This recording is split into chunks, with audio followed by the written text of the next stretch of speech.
Hello, everyone. Welcome to KTAL News Now. I'm your host, Anthony Mocklin, and today is Friday, which means it is Football Friday here on the show.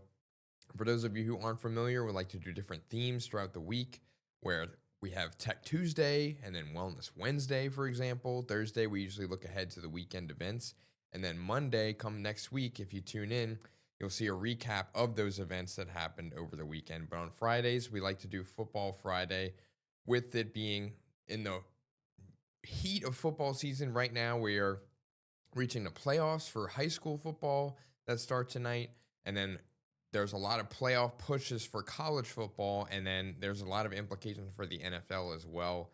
But speaking of the NFL, last night's Thursday night game was the New York Jets going to the New England Patriots. And for those of you who tuned in before, you know I'm a huge Patriots fan, so I was all over this game. A lot of people said it might be a trap game for them because it's a divisional rival, but that did not seem to be the case because they pretty much did what they were supposed to do in this game. They won 27-14, and this was largely due to the fact that they relied on running back Travion Henderson, who had 3 touchdowns in this game. And they drafted him this past year. He's a rookie out of Georgia, and he really wasn't getting a lot of action this year because of Ramondre Stevenson, who was the starter ahead of him. But Stevenson has missed the last 3 games with a toe injury, which then vaulted Henderson into the starting role. And in his last 2 games, they just played on Sunday as well. So it's a short week this week.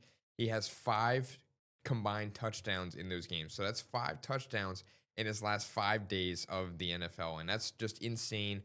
It's really, really great to see him finally getting that chance because a lot of people, especially in the fantasy football space, really expected him to do big things this year. And it's really, really awesome to see him finally get his chance to shine. Now, I don't know how long that's going to last with Ramondre coming back from his injury relatively soon. So we'll see if if he still gets the majority of the carries. I don't know. I mean, but Henderson has clearly shown that he belongs in that backfield and at least get a bulk of the carries because he is very, very productive. And as well as in the passing game, he did catch a passing touchdown in this game. And that was the picture that's on the screen right there. He was just wide open in the end zone. You know, great route runner, great in the passing game, as well as pass protection. And that has really showed and really helped them to get to this 9-2 record, which is the best in the NFL as of today.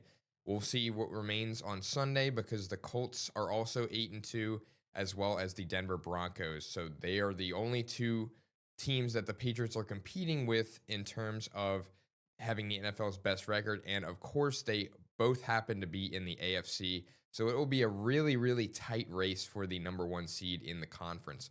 We'll see what happens. But the Patriots have rolled off 8 straight wins, including last night.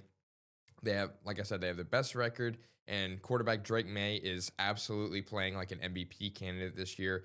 He just turned 23, basically, and the amount of growth he has taken as a passer, I know a lot of people weren't too sold on him, maybe based off of talent last year.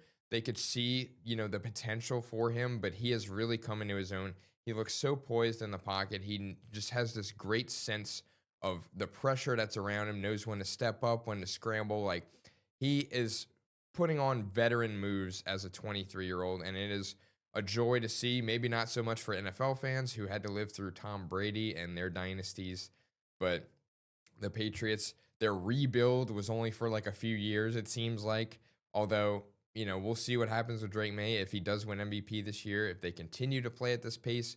But I wouldn't, I wouldn't vote for him personally just because I haven't really seen enough to prove to me that the Patriots are for real. Because if you look at the strength of schedule in the NFL, the Patriots are dead last this year, 32nd in terms of strength of schedule of their opponents. So they really haven't played anybody. So, we'll see if they're legit or not come playoffs. I don't really expect them to go far as much as I would want them to, but I'm not fully convinced yet because of, the fact that they have played basically nobody and they get to play the Jets and the Dolphins twice a year, which they've always been bad, but they're especially bad this year. But we'll see what happens. They also beat Buffalo this year and still have to play them later on. We'll see if they either split that series or potentially sweep them and then face them in the playoffs and have to face them a third time. Can they do it 3 times in a row? Probably not. It's really, if you look at the history when it comes to the NFL, beating the same team 3 times in a row has rarely ever happened. It's very, very hard to do, especially in NFL. You know, the saying, any given Sunday, any team can go out and win. I mean, Miami, who is really bad this year, beat Buffalo. So anything can happen any given Sunday, like the saying goes. But we'll see what happens for them. Next up for the Jets, though, you know, if I'm their fans, if I'm a Jets fan, I really am hoping that they hopefully lose out because at this point the season is lost. They are now 2-8 in the season, so they are really going nowhere fast. They're really vying for that number one pick. So are the Saints for my Saints fans out there who are watching. But we'll see. That will be a really tight race as well to see who gets the number one pick. And the Jets are in the running for that. According to ESPN, they do have about a 13% chance to land the number one pick. And if you look at their schedule coming up, they face Baltimore, which is probably going to be a loss with Lamar Jackson back. They face Atlanta and Miami back to back. But, as bad as the Jets are this year, I could definitely see them pretty much stumbling into wins in those games because Atlanta's been pretty bad overall, and then Miami has been awful aside from a couple of games like the Buffalo game, like I mentioned. And then they play the Jaguars, who are kind of okay, and then the Saints, who are also, like I said, playing for that number one pick. I think they can come out with a win there. I think both teams want to lose that game because of the implications with the draft. And then they have to face the Patriots and Bills again. Two of those I think they can both lose. But if the Bills, that's in the last week of the season, week 18, if the Bills pretty much have playoff seeding wrapped up and they, they want to rest their starters in that game, I can definitely see the Jets accidentally winning that game because the Patriots did the same exact thing. Either I think it was last year or the year before where they had their backup, I want to say it's their third string quarterback, Joe Milton, who ended up looking really good in that game and ended up leading them to a win. But unfortunately, it knocked them out of the first overall pick and got them the third overall pick, which happened to be Drake May. So it could work out in the end because Drake May ended up being a hell of a pick. And, the success they've had from him has been stellar. And I can't wait to see how he progresses in his career and how the rest of the season goes for the Patriots. But I expect them to coast to the playoffs because, like I said, their schedule is so easy.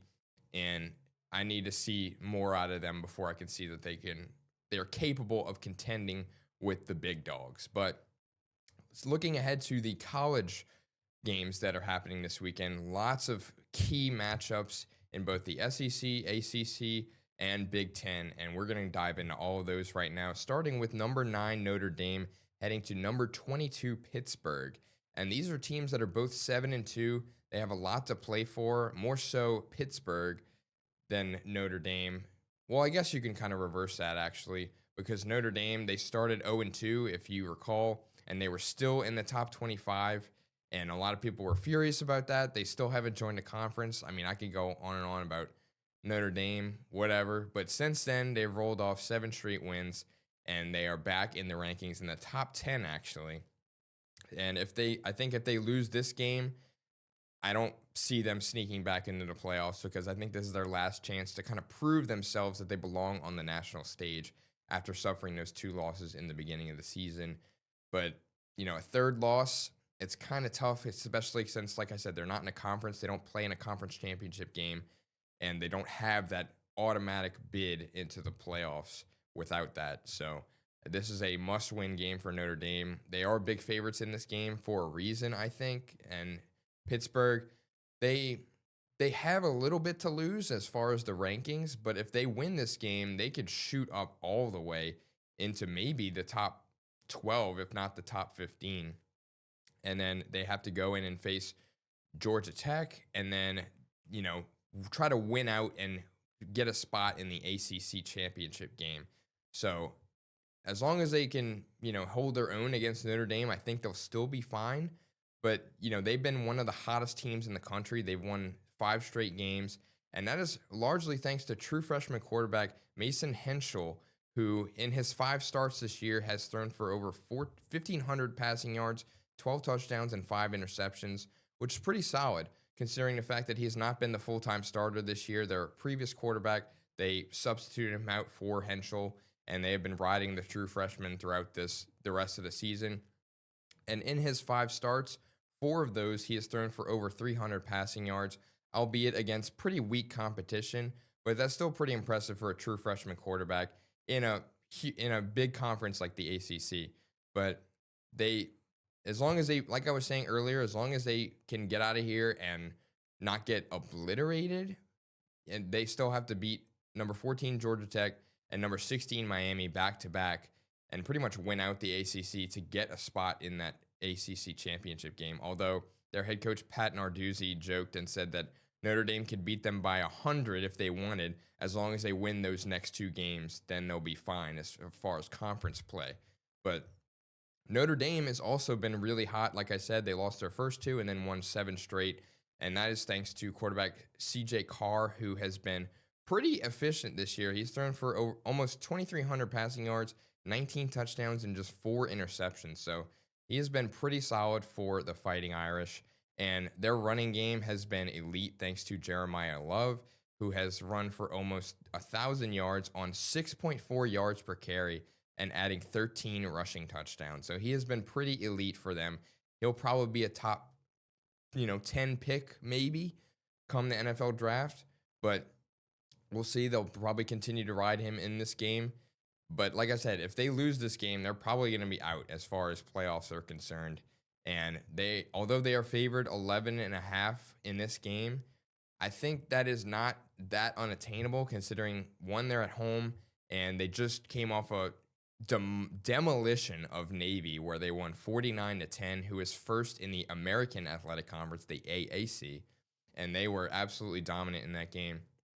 And usually when a ranked team is getting double digit points on the road, it's usually too good to be true. And the market might not think so because, like I said, Pitt has been really hot this year. A lot of people don't think Notre Dame can beat that ranked team. They don't think they can dominate a ranked team like that, but I think they can just based on how they've been playing. As much as I hate to say it, I'm a self-proclaimed Notre Dame hater, but I think they get the job done and end up making the playoffs this year again. But we'll see what happens with that one. Looking over to the SEC, we have number 11 Oklahoma taking on number 4 Alabama. Now, if you remember from last year, for those of you who watched last year's game, Alabama went into Oklahoma and got embarrassed. They lost 24-3 in that game last year. And so this might give them some motivation in this one. And while a loss wouldn't necessarily knock Alabama out of the playoff contention, it might end up costing them an appearance in the SEC championship game because they are undefeated in conference play right now. So a loss right here would probably end up having a tiebreaker with either Texas or Georgia, who each have 1 loss in the SEC as well. So they would probably end up vaulting them because Georgia right now is number 5, I believe, and Texas is number 10. So they could absolutely vault Alabama if they lose this game, and that would cost them at least the chance for a bid for a playoff spot. But I think they'll still make the playoffs, but they just wouldn't get that bye or anything. But for Oklahoma, this is a must-win game because they are 2-2 in their last 4 games. And if you look at their defense, it is absolutely the best in the SEC. They are first in yards allowed per game and points allowed per game. But they really have struggled against elite offenses. I mean, if you look at the Ole Miss game where Ole Miss did pretty much what they wanted still against them. And although they did beat Tennessee, they still gave up like 27 points, I believe. And that is one of the more elite offenses in the country. So, the defense really didn't do a whole lot, but they did enough to win that game. And quarterback John Mateer for Oklahoma, if you recall, earlier this season, he had thumb surgery.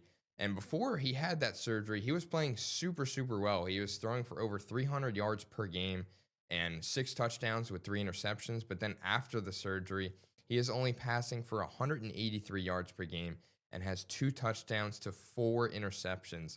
And that really showed in the Texas game where they got embarrassed in that game. If any of y'all watched that game, it was just over from the start essentially. Oklahoma really had no shot in that game. They got obliterated with by Texas, who also has an elite defense, who we'll get into a little bit later with the prime time game that's happening that night. But looking to Alabama's passing attack, quarterback Ty Simpson has been all you want in a quarterback for them. He has thrown for over 2,400 passing yards with 21 touchdowns and just one interception, which is pretty crazy considering, SEC, a lot of people like to say it means more. It really does. I mean, you're playing the best in the country essentially every given week in conference play. And the fact that he only has one turnover, they really limited their mistakes. They played super, super clean as a team, not just passing attack, but they have really limited their mistakes this year. And as good as he's been, you know, there's a reason why they have been able to keep winning because they relied on him more than anything. Whereas their rushing attack has pretty much been a mixed bag. It's been an amalgamation essentially of Jam Miller, Ty Simpson, who is the second leading rusher on the team, and then you have Kevin Ridley and Daniel Hill following them. So it's really been a kind of combination of those four, or those three aside from Ty. They really haven't had a lead guy. I mean, Jam Miller has been their go-to guy in the running attack, but I'm pretty sure he only has around like 300 or so rushing yards. So they really haven't done a whole lot in the rushing game. And that's evident by Ty Simpson's passing stats. But Alabama is a 5.5 point favorite in this game. And I got to back them here because they have won every home game this season by double digits, including, unfortunately, LSU, where they won 20-9 last week as an LSU fan and alum. And for all of our LSU fans out there, that was a really tough loss, but at least we were kind of, sort of in it, maybe.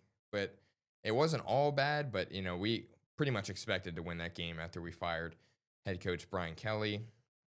Everybody that I talked to was pretty relieved about that. I don't know how you felt or if you felt the same, but I think he needed to go, and that's the right move by them. But the coaching search has been a cluster so far with Jeff Landry getting involved, and there's so much drama going on with the athletic director, Scott Woodward, being axed as well. It'll be an interesting offseason for sure, but we'll see what happens. But, I think that Alabama comes out on top in this one. And looking over to the Big Ten, huge implications in this game where we have number 21 Iowa heading to number 17 USC. And USC, offensively, they have been absolutely elite this year. In terms of yards per game, they are second in the country. And they are also following that up by being seventh in points per game, 10th in passing yards per game, and then 22nd in rushing yards per game. So they have been pretty balanced as a team, passing a little bit more so, but they have been pretty elite when it comes to gaining yards, getting first downs, and putting up a ton of points. And that is largely thanks to the play of quarterback Jaden Mayava, and he has been pretty stellar for them. He has thrown for over 2,600 passing yards to complement 17 touchdowns and 6 interceptions. So pretty good play out of him for them. But their running game, running back King Miller, he has been absolutely insane. He only has 636 rushing yards and 5 touchdowns, but he is doing that on a ridiculous 7.9 yards per carry. And that is elite efficiency from your running back. That's exactly what you want. Pretty much almost gaining a first down every time he gets the ball. So that's pretty insane for a running back. And if you look earlier this season, if you don't think he can do it among the best of the best, against number 15 Michigan, he ran for 158 yards on 8.8 yards per carry. So that pretty much is a first down dang near on every single time he had the ball, and they rolled over Michigan in that game. Iowa, on the other hand, their offense has been pretty bad for the most part. If you look at their statistics when it comes to per game stats, they are 122nd in yards per game as an offense. That is pretty abysmal, and it are even worse when it comes to passing. They are 133rd in passing yards per game, which coincidentally, they are only averaging around 133 passing yards per game, which I mean, that's like old school, like back at like 1920s football. Like, but that's been Iowa's identity the last few years or so. That's what they've been known for, is like their offense has been criminally bad, but their defense, on the other hand, has been pretty elite. They are top five in yards per game allowed, passing yards per game allowed, and points per game allowed. And then to go on top of that, their rushing defense is also pretty elite as well. They are 17th in rushing yards per game allowed. But, there's not a whole lot to see when it comes to their offense. Quarterback Mark Gronowski, he has only passed for 1,084 yards, 5 touchdowns, and 4 interceptions. So they really have not been relying on the passing game at all. And, their leading receiver, Sam Phillips, he only has 13 catches for 216 yards. That's their leading receiver on their offense. No touchdowns either. So they really have not done anything through the air this year. And that's par for the course for them, like I said. But they almost beat number 9 Oregon, where they unfortunately lost on a last second field goal, 18-16. That, unfortunately, for Iowa fans, pretty much killed their chances of a Big Ten title game and maybe even a playoff chance, because they now fell to 6-3, which is really not what you want to see if you're, vying for that spot. Although they will be playing to kind of hopefully up their ranking in this one, I don't think they can do so against USC, because the USC is favored by 6.5. They're at home. They're still in the race for that Big Ten championship game and the college football playoff. I think they come away with a win here. I don't really think that Iowa can keep up with them offensively. If they end up trying to have to come from behind like that, I don't think Iowa can hang in this one, unfortunately. But looking ahead to the main event, the one that everybody has had circled the last few weeks, it is number 10 Texas at number 5 Georgia. And this one is going to be insane, at least hopefully, because this is a rematch of last year's SEC championship game, where Georgia did come on top in that one. And, the hopes of getting back there are pretty much out of their hands, like I said, because they each have a loss in SEC play. And the only way that either one of them would get back to the SEC championship game is if either Alabama or Texas A&M loses the next, then their games, essentially, because they have 0 SEC losses. So they would have to end up getting into a tiebreaker scenario with them to make it, or at least get a spot there. But if you've been following along Texas, they were the previous preseason number 1. They had the preseason Heisman candidate in Arch Manning. There was so much hype around them. And then they end up dropping the first game to Ohio State. And in their first 5 games, they go 3-2. So it really, wasn't impressive at all early on. But since then, they have won 4 straight. They have come back around in this one. But like I said, Arch Manning for them, preseason Heisman favorite. In his last 2 games, he has thrown for 674 yards, 6 touchdowns, and just 1 interception. So he has really been finding his footing this year offensively as a passer, but he can also run a little bit too, if you've watched any of the games this year. But their last 2 games, it was against Mississippi State, which, okay, whatever. But then they beat number 9 Vanderbilt, and he was pretty stellar in that game as well. So that was very impressive going forward, and that's the reason why they are back in the top 10. And they also have a mixed rushing attack when it comes to running backs. Quintravion Wisner is their leading rusher, followed by Arch Manning. And then after that, it's pretty much a carousel when it comes to who gets the ball after those 2, because there are 4 running backs. If you look at the total carries on the season, they are all within 11 carries of each other. So they pretty much ride the hot hand when it comes to a change of pace back, or if they want to kind of mix things up a little bit. But as I was saying, their defense is pretty fierce. They are first in sacks per game. They have 34 sacks in 9 games this season, which is absurd. They love, love, love getting to the quarterback and can do so pretty well, as you can tell from the stats. But, that quarterback for Georgia, Gunnar Stockton, he has been pretty solid for them. He has completed around 69% of his passes for over 2,000 passing yards, 15 touchdowns and 15 touchdowns and 2 interceptions, while also adding 321 rushing yards and 7 rushing touchdowns. So we'll see if they can try to contain him a little bit or get some pressure on him. I think that's the formula, honestly, to end up coming out of here with a win.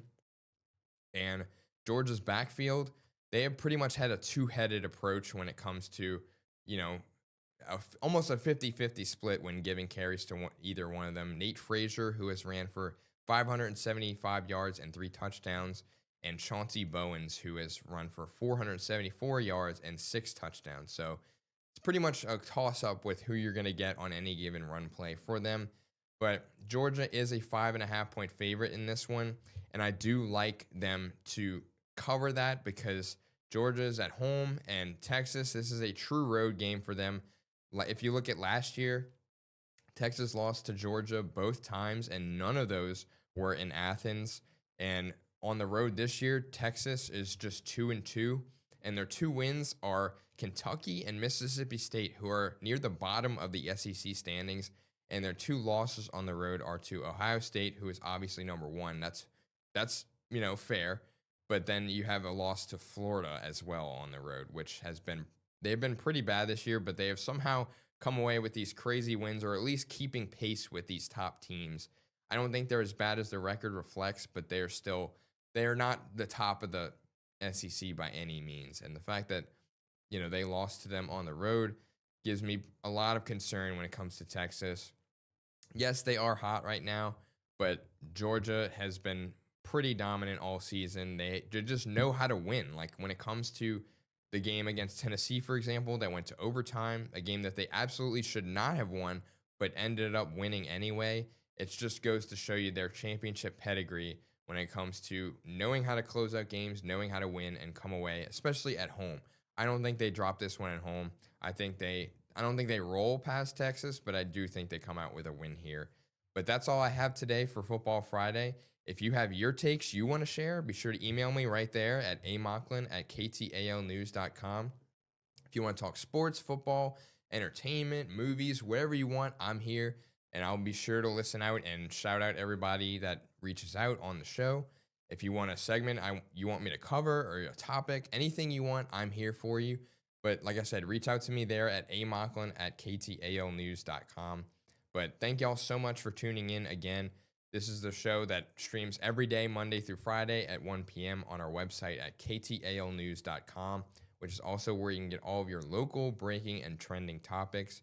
You can catch previous episodes of KTAL News now on our website or our YouTube page at KTAL News. But for now, I'm Anthony Mocklin. Have a great rest of your day, and thank you for joining us.